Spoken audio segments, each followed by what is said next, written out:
नेताजी कहते थे मुझे इसी इलाके से टिकट देना क्योंकि यहाँ लोग मुझे जानते हैं। अब कहते हैं मुझे इस इलाके से टिकट मत देना क्योंकि यहाँ लोग मुझे जानते हैं। जिंदाबाद।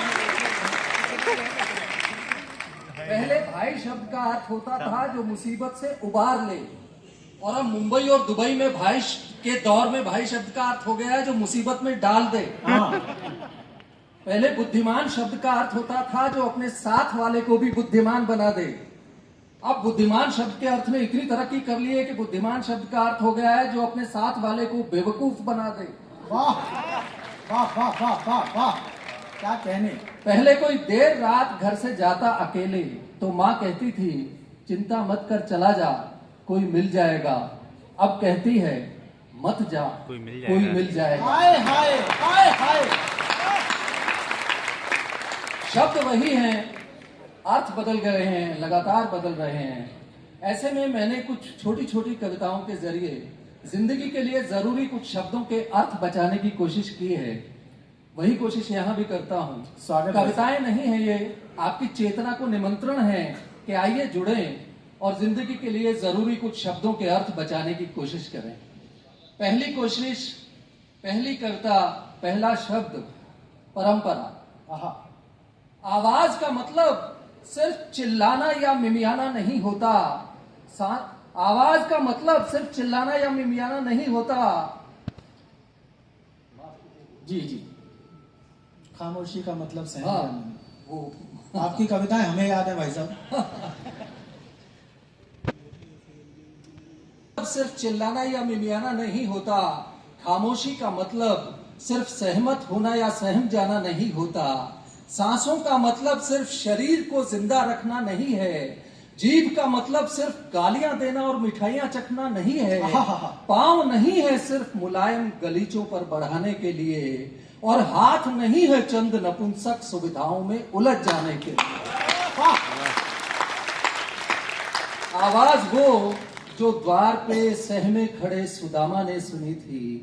खामोशी वो जो तप करते हुए पार्वती ने बुनी थी। सांसें वो जो रावण से लोहा लेते जटायु ने ली थी, और जीभ वो जिसने शबरी के झूठे बेरों में सच्चाई चखी। जिंदाबाद जिंदाबाद भाई साहब, वाह वाह वाह।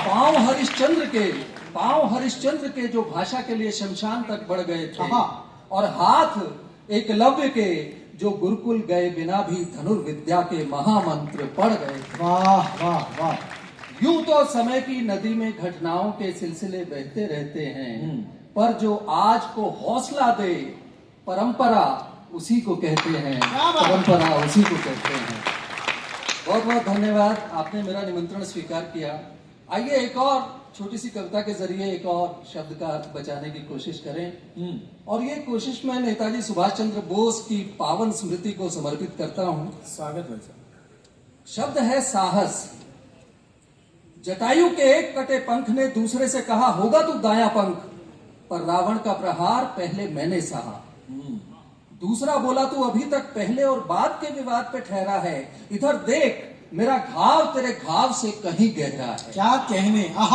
दोनों के लिए ज्यादा गौरव से भरा था उनका अपना अपना बलिदान, पर कुछ ही समय में दोनों का एक स्वर गूंजा, हम खुश हैं कि हमारे भीतर अब नहीं रही उड़ान। हवा चलती है तो पेड़ पौधों पे छितराए पंखों के नन्हे नन्हे रेशे डोलते हैं, मानो कह रहे हो जो अन्याय का विरोध करता है उसके कटे हुए पंख भी बोलते हैं।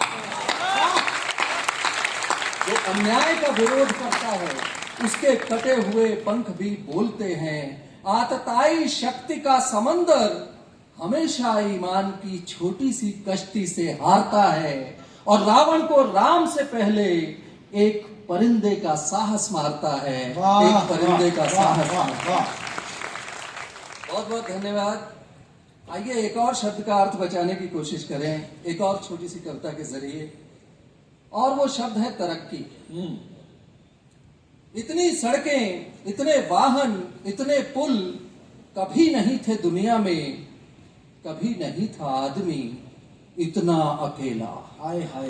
आप ध्यान दें कि जोड़ने वाली चीजें बढ़ रही है और नतीजा क्या, इतनी सड़कें, इतने वाहन, इतने पुल कभी नहीं थे दुनिया में, कभी नहीं था आदमी इतना अकेला, इतने सारे कानून, इतने सारे अपराध, इतनी सारी नैतिकता, इतने सारे बलात्कार, इतने सारे डॉक्टर, इतने सारे रोग, इतने सारे हथियार, इतने सारे डर, इतने सारे जूते, इतना कम चलना, इतने सारे संपर्क, इतने थोड़े संबंध, जिंदाबाद। इतनी सारी नजरें, इतना कम नजरिया, इतने सारे कपड़े, इतनी थोड़ी शर्म, इतने सारे प्रसाधन, इतना कम सौंदर्य, इतने सारे मकान, इतने थोड़े घर, इतने सारे शब्द, इतनी कम कविता, इतने सारे पत्थर, इतनी थोड़ी कला, इतने सारे लोग, इतने कम मनुष्य, इतनी सारी व्यस्तता और इतने थोड़े काम,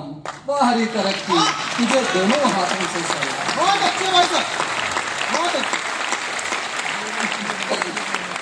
वाह वाह वाह। बहुत छोटी सी कविता, एक दृश्य है, देखें। स्वागत। म्या म्या करती वो घूम रही थी इधर से उधर, उधर से इधर, मुझे लगी थी भूख, लगा कहीं उसे भी, तो रोटी का एक टुकड़ा उछाला उसकी तरफ, उसने सूंघा और छोड़ दिया। शायद पसंद नहीं आई रोटी, पर उसने तो डबल रोटी का टुकड़ा भी छोड़ दिया, बिस्कुट का भी, सेब का भी, और यहां तक के दूध भी। पेट भरा हो तो हर चीज छोड़ देता है जानवर। क्या कहने।